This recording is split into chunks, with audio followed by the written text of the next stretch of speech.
Hello students, myself Archana Maiti. Today we will discuss an interesting poem of class 10 English textbook First Flight. The title of the poem is A Tiger in the Zoo, written by Leslie Norris. Let's know about the poet first. The poet Leslie Norris was a prize-winning Welsh poet and short story writer. He is considered as one of the most important Welsh writers of the post-war period. Now, let's proceed for the discussion of the title as well as the subject matter of the poem or the central idea of the poem, A Tiger in the Zoo. Now, the poem A Tiger in the Zoo depicts the mental condition of a caged tiger. The poem A Tiger in the Zoo depicts the mental condition of the caged tiger as well as it depicts the life of the caged tiger. So, we may say the title A Tiger in the Zoo is appropriate. Now, the poet compares the life of a tiger in the zoo with its life in its natural habitat, that is in its life in the forest. And the poet conveys an important message that the wild animals should be in their natural habitat.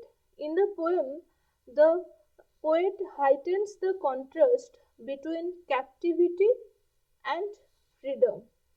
And very impressively, the poet shows us how love for freedom, is the natural instinct of every living being. It is the natural instinct of every living being. Thus, this poem contrasts a tiger in the zoo with the tiger in its natural habitat. The poem moves from the zoo to the jungle and back again to the zoo. So, let's proceed for the explanation of the poem as well as the discussion of the word meaning also. The poem has been divided into 5 stanzas. The whole poem consists 5 stanzas and each stanza consists 4 lines. This is the first stanza of the poem.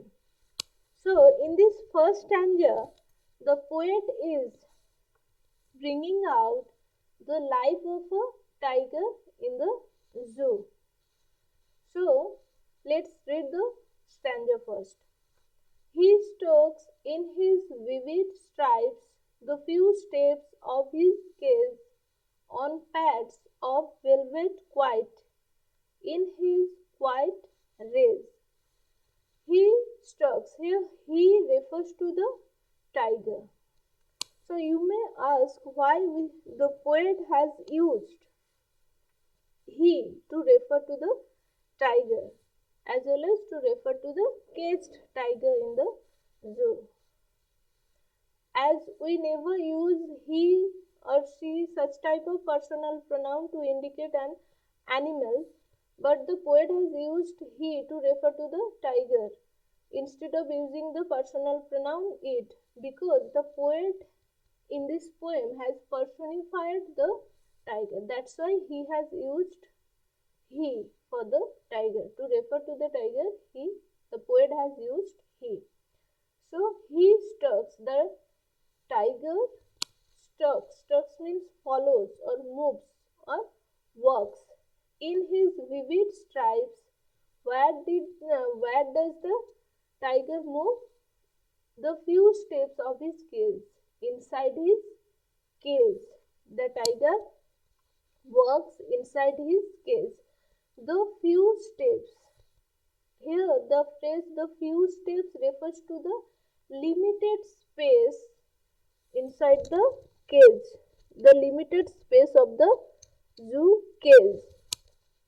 So as the space of the zoo cage is so much limited, or the cage is so small, that's why the tiger can walk only a few steps.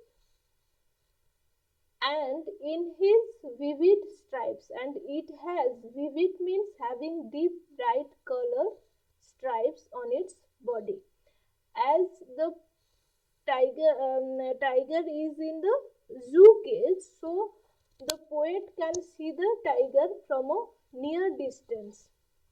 So the poet is describing the tiger that it has a deep bright colored skin with stripes on its skin or on its body.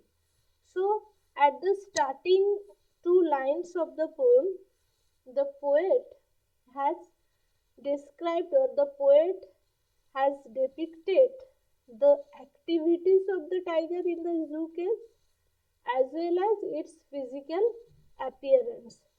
That what what does the tiger do, or what it is doing in the zoo cage? It is walking inside the cage only a few steps. And about the physical appearance, in the first line the poet has described that, or the poet brings out that the tiger has a deep bright color and there are stripes on its body, or deep bright colored stripes on the tiger's body. Next, follow the next line of the stanza. On pads of velvet white.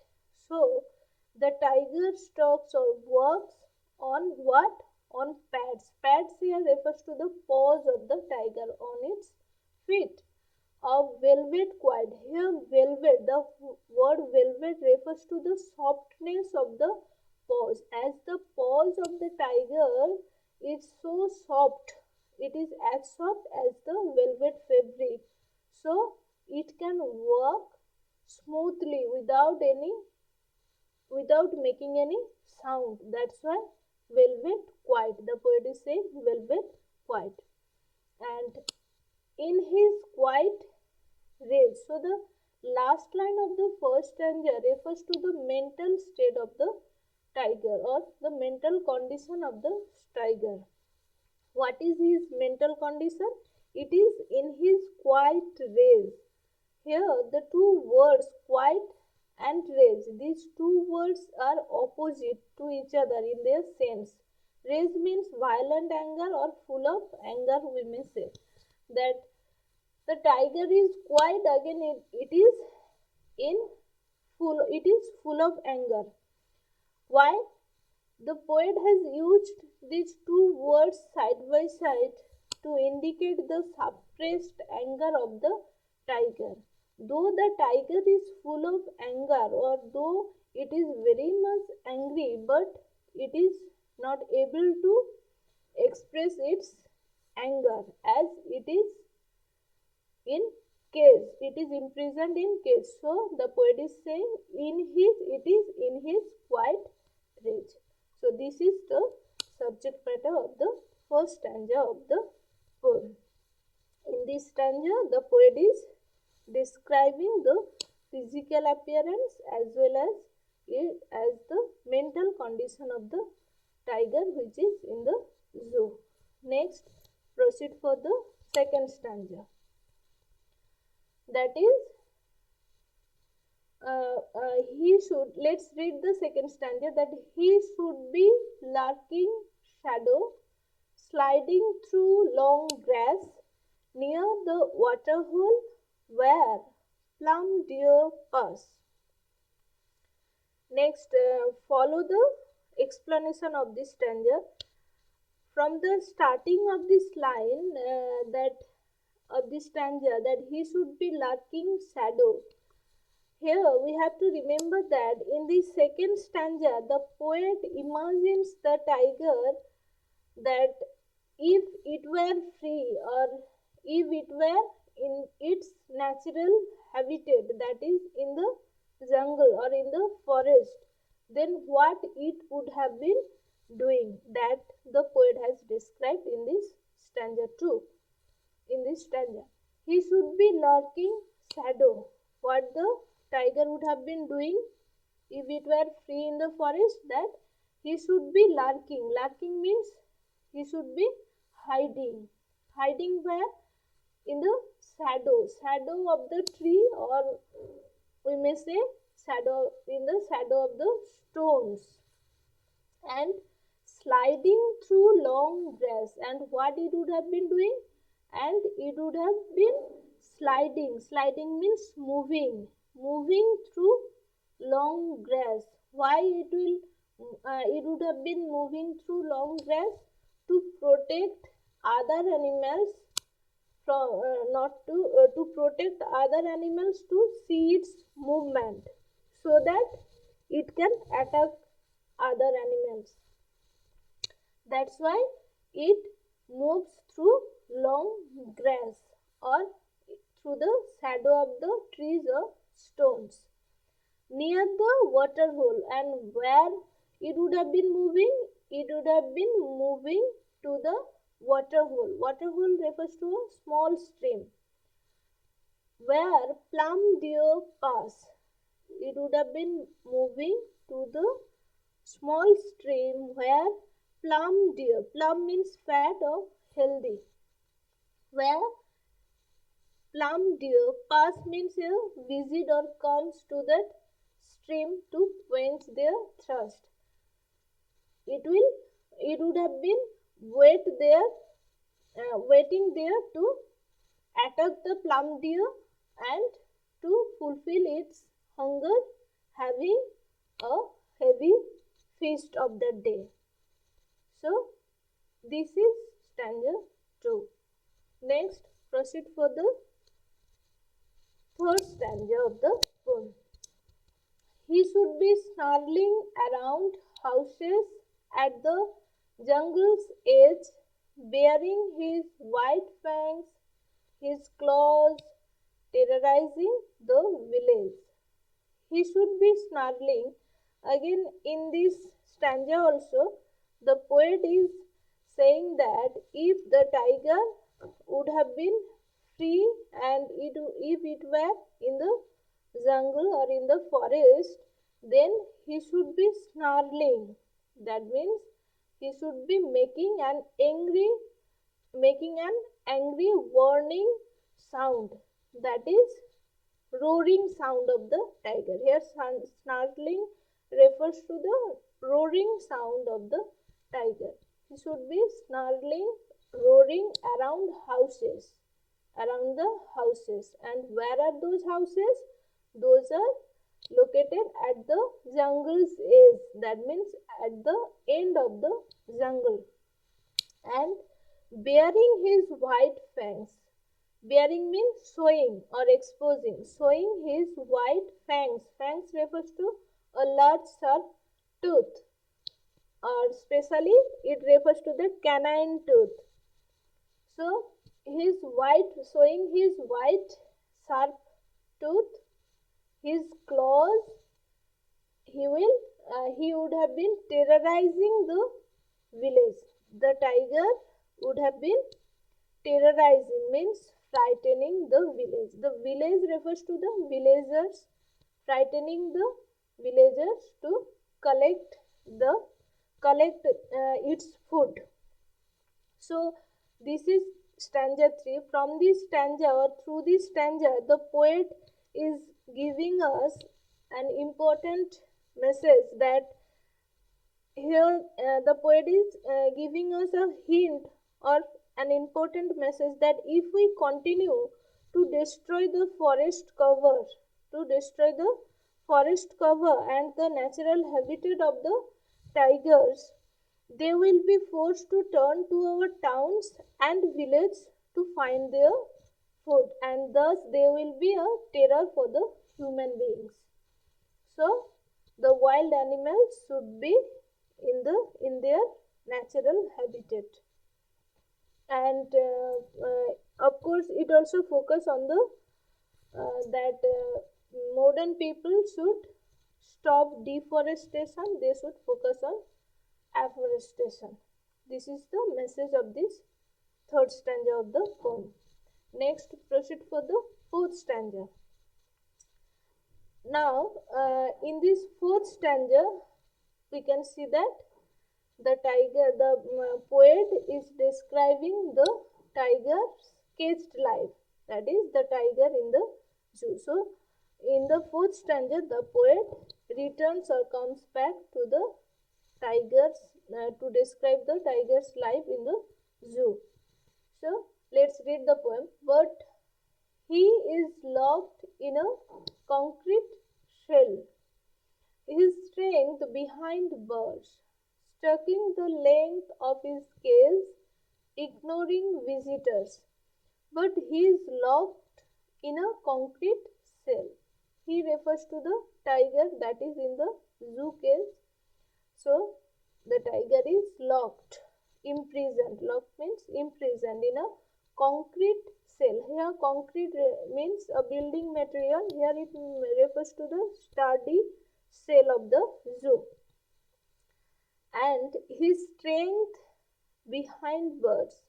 The poet is saying his strength behind bars. Though through the second and third stanza of the poem, the poet has minutely depicted the ferociousness of the tiger, but in fourth stanza he is saying that his strength behind bars means though the tiger is so much ferocious and so much strong, but here as it is imprisoned in the cage, so it has no use of its strength.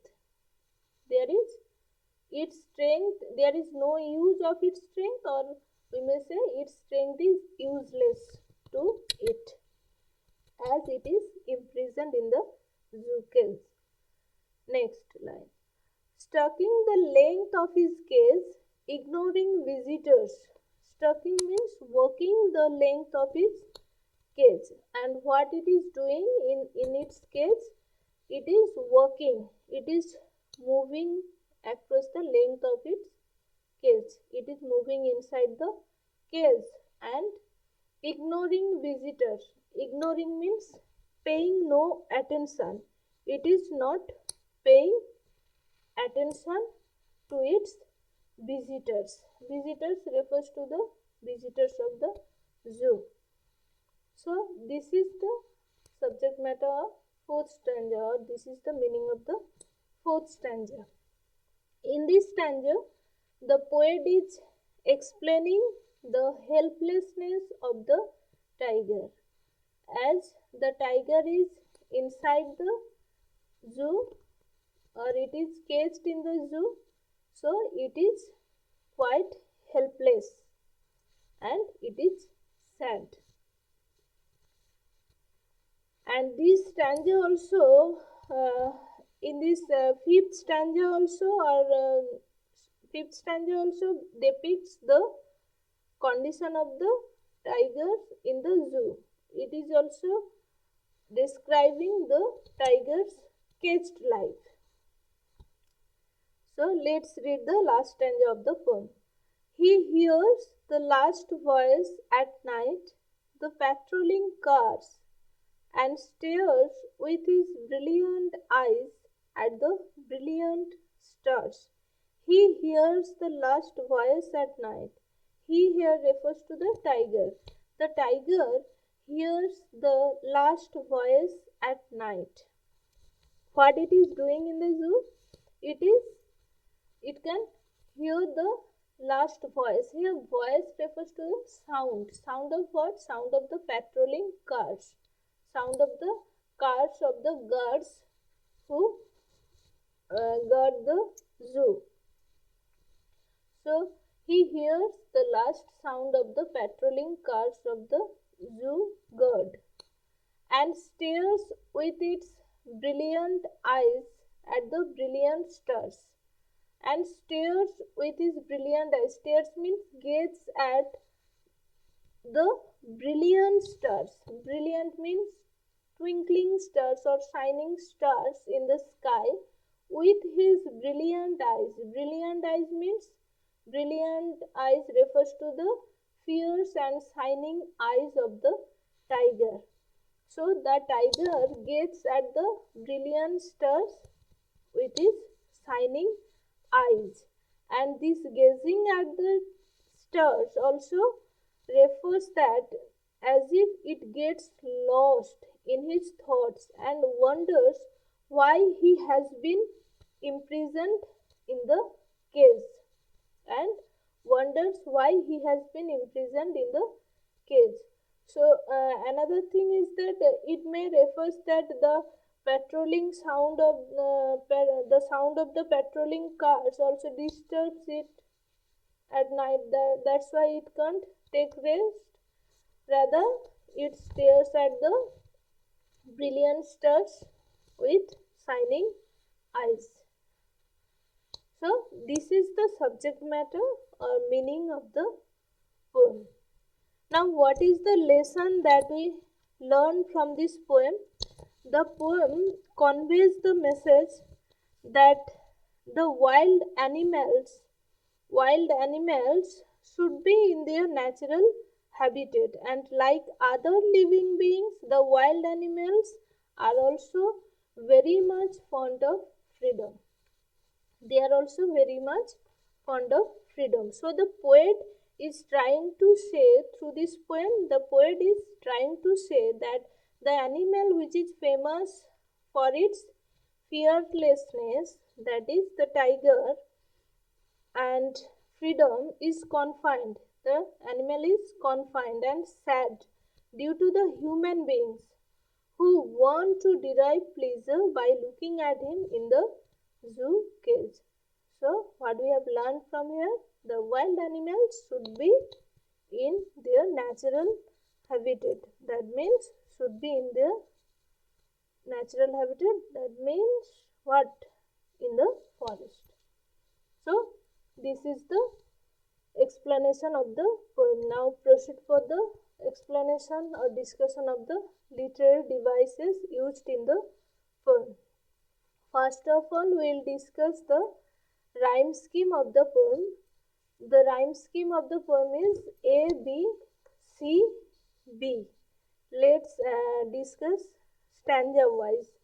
That is, first stanza, he stalks in his vivid stripes the few steps of his cage on pads of velvet quiet in his white rays.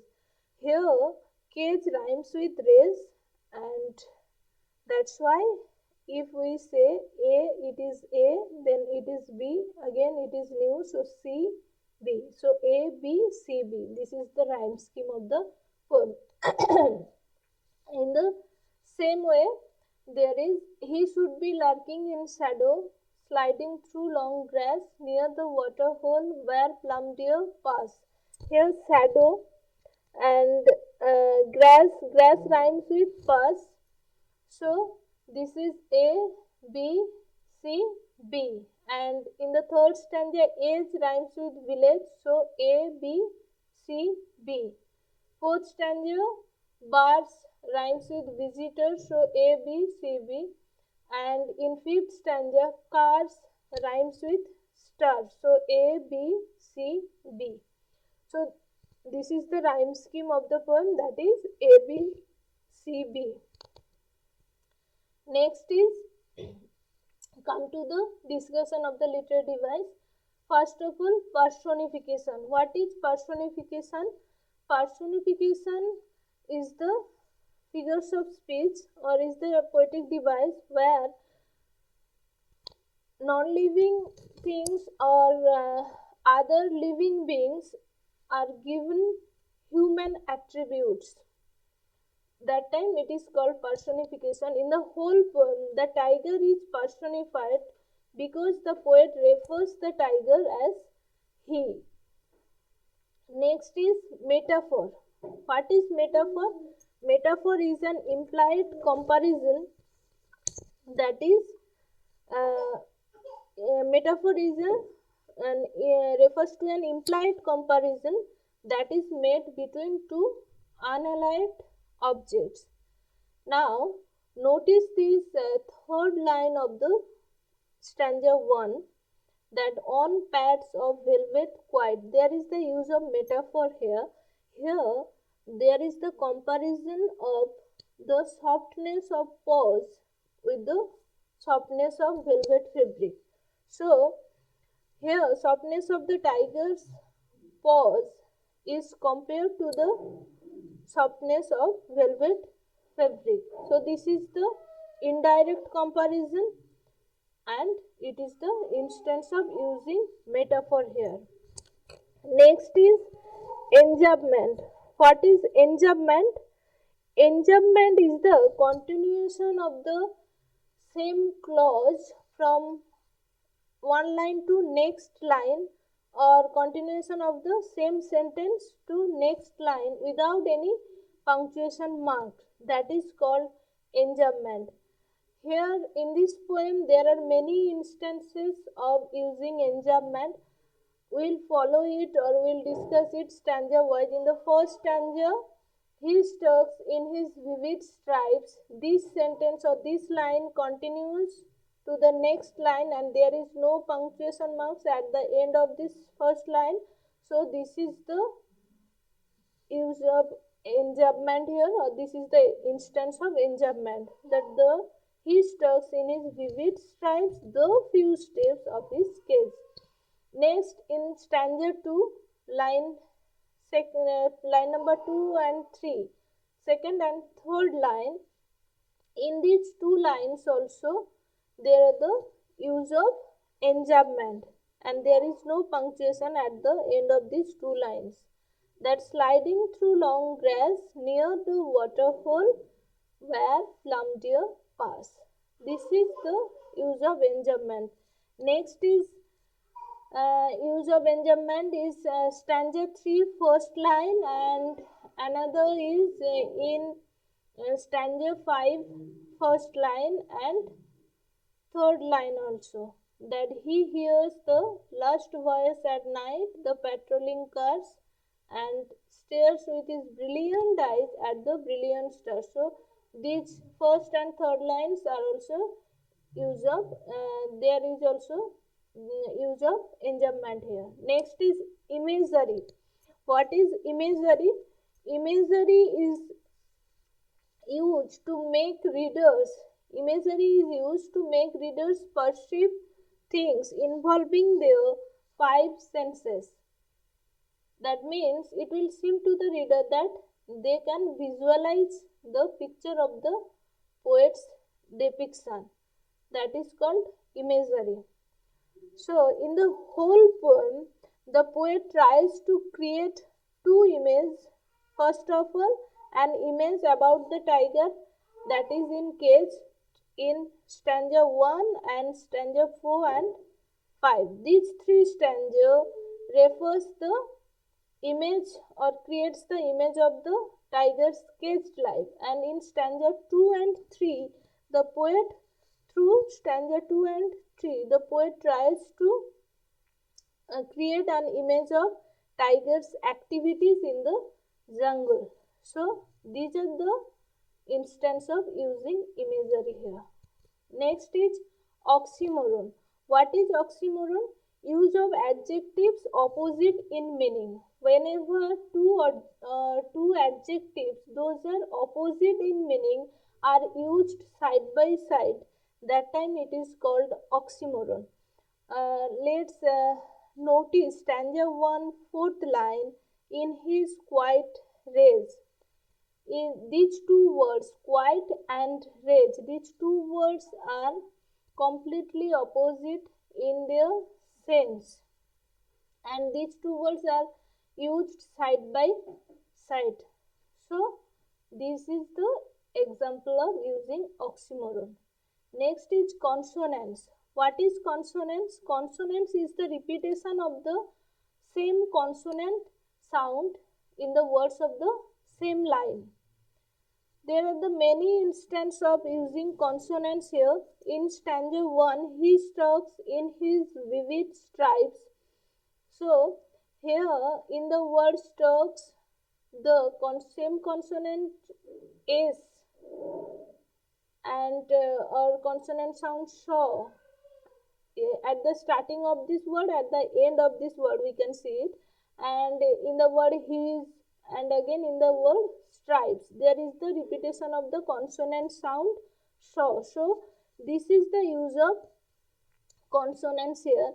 In other stanzas also there are the use of consonants, like in stanza 3, bearing his white fangs, his claws. In the words his fangs, his again, and in the word claws.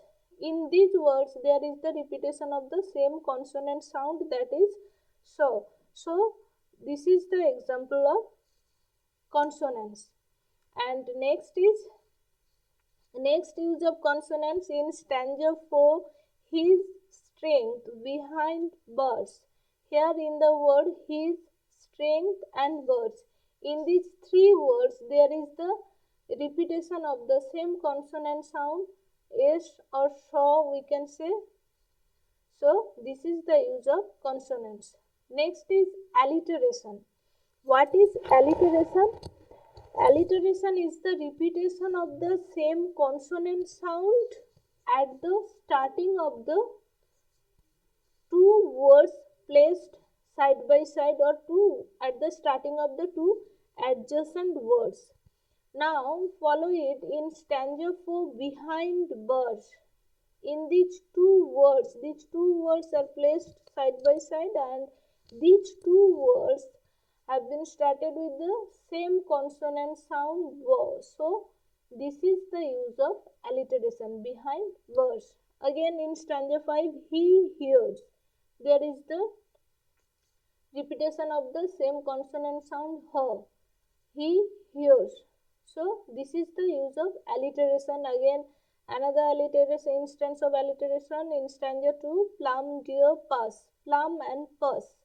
Here repetition of the same consonant sound pass, so plum and pass. So this is the instance of alliteration. Next is assonance. What is assonance? Assonance is the literary device where there is the repetition of the same vowel sound in the words of the same line. Like, or as for instance, in the in the line stanza 1, in his vivid stripes, he steps in his vivid stripes. Here the vowel sound I has been repeated, that in his vivid stripes. In these words there is the repetition of the vowel sound I. So this is the example of assonance. And another is that in stanza 2, he should be lurking in shadow. Should and shadow, in these two words. Again in stanza 3, he should be snarling around houses. In should, around and houses, in these three words there is the repetition of the vowel sound o. So this is also the instance of assonance. And in other example we may say that in the line, bearing his white fangs, his claws. Bearing his white and his, again in these words there is the repetition of the same vowel sound I. So it is also is the instance of assonance. So this way there are many instances of assonance here.